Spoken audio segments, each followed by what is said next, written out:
Estimados estudiantes, es un placer dirigirme a ustedes en esta oportunidad para abordar un tema fundamental como lo es el derecho internacional.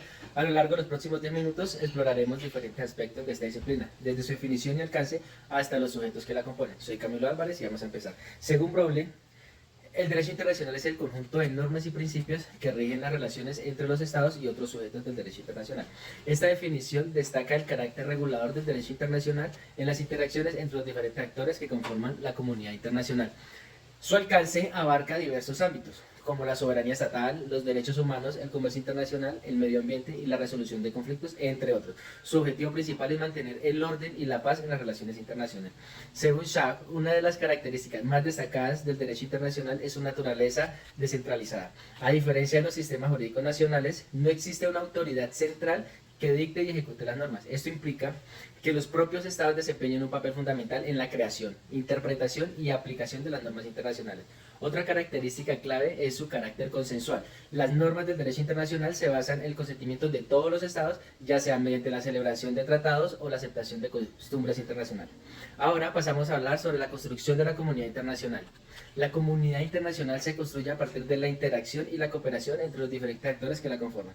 Estos actores incluyen estados soberanos, organizaciones internacionales, movimientos de liberación nacional y en cierta medida individuos y empresas multinacionales, según Schaff, buscando promover la paz y la seguridad y la cooperación global. La formación de esta comunidad se basa en la necesidad de abordar desafíos globales que trascienden fronteras de cada nación, como la protección del medio ambiente, la lucha contra el terrorismo y la promoción del desarrollo sostenible. La comunidad internacional se define por la interdependencia entre sus miembros, la diversidad cultural y la búsqueda de objetivos comunes como la paz y el desarrollo sostenible. Una de las características fundamentales es su naturaleza descentralizada y horizontal. Eso quiere decir que no existe una autoridad central que gobierne sobre los demás actores, sino que se basa en la cooperación y el consenso de los mismos. Otra característica clave es la diversidad de sus miembros, que incluye estados con diferentes sistemas políticos y culturales y económicos. Esta diversidad enriquece el diálogo y la cooperación, pero también puede generar tensiones y conflictos. Además, la comunidad internacional se rige por principios fundamentales como la soberanía estatal, la no intervención en los asuntos internos, la igualdad jurídica de los estados y la prohibición del uso de la fuerza. Ahora pasamos a la división del derecho internacional. El derecho internacional se divide en varias ramas y subdivisiones, cada una con su propio conjunto de normas y principios. Algunas de las principales ramas incluyen el derecho internacional público, el derecho internacional privado, el derecho internacional humanitario y el derecho internacional de los derechos humanos. Pasamos al siguiente tema, que son la relación entre el derecho internacional y el derecho interno. Existen varias doctrinas que influyen en la relación entre el derecho internacional y el derecho interno. La doctrina monista sostiene que ambos sistemas jurídicos forman parte de un sistema unitario y que el derecho internacional prevalece sobre el derecho interno en caso de conflicto, según Schaff. Por otro lado, la doctrina dualista considera que el derecho internacional y el derecho interno son sistemas separados y distintos, y que el derecho internacional solo tiene efecto en el ámbito interno si es incorporado por el mismo Estado. Además de las doctrinas mencionadas, existen diferencias fundamentales entre el derecho internacional y el derecho interno. El derecho internacional se basa en el consentimiento de los estados y tiene un carácter descentralizado, mientras que el derecho interno se impone verticalmente por las autoridades nacionales. Otra diferencia clave es que el derecho internacional regula las relaciones entre los sujetos soberanos, mientras que el derecho interno se aplica dentro de un Estado y a sus ciudadanos. A pesar de estas diferencias, ambos sistemas coexisten y se influyen mutuamente. Los estados deben cumplir con sus obligaciones internacionales y al mismo tiempo deben de incorporar el derecho internacional a sus ordenamientos jurídicos internos. Por ejemplo, en Colombia, la Constitución Política de 1991 tiene una importancia fundamental en las relaciones internacionales del país. En su artículo 9 se establece que las relaciones exteriores del Estado se fundamentan en la soberanía nacional, el respeto a la autoridad, a la autodeterminación de los pueblos y el reconocimiento de los principios del derecho internacional aceptados por Colombia. Además, en el artículo 93 reconoce la prevalencia de los tratados internacionales sobre las leyes internas, siempre y cuando no sean contrarios a la Constitución. Esta disposición refleja la importancia que Colombia otorga al cumplimiento de sus obligaciones internacionales.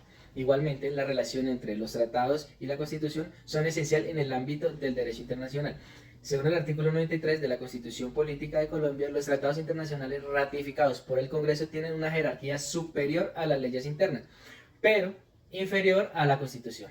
Esto significa que los tratados internacionales ratificados por Colombia prevalecen sobre las leyes nacionales en caso de un conflicto normativo. Entre otras palabras, si hay una contradicción entre un tratado internacional y una ley interna, el tratado tendrá preeminencia y deberá ser aplicado por encima de la ley.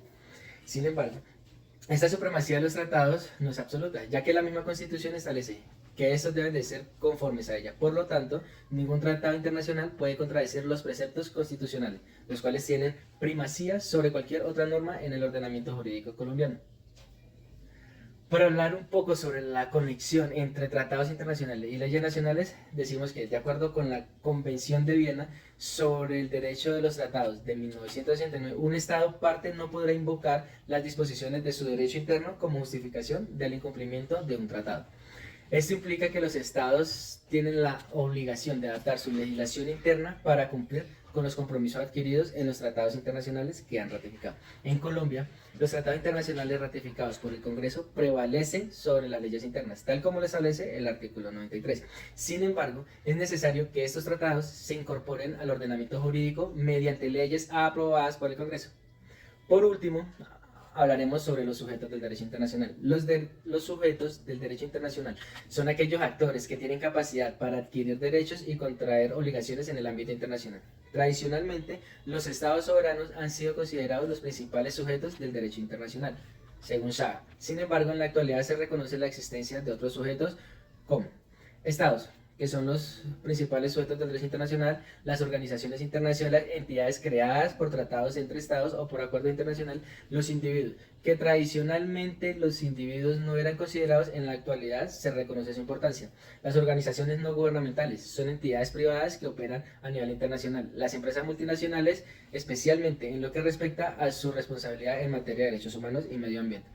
Para el derecho internacional, el Estado es el más importante. Según el Convenio de Montevideo sobre los derechos y deberes de los estados de 1933, los elementos esenciales que constituyen un estado son: 1. Su población permanente; 2. El territorio determinado; 3. Un gobierno; y 4. La capacidad de entablar relaciones con otros estados. Estos elementos son fundamentales para que una entidad sea reconocida como un estado soberano y, por lo tanto, como un sujeto pleno de derecho en el ámbito internacional.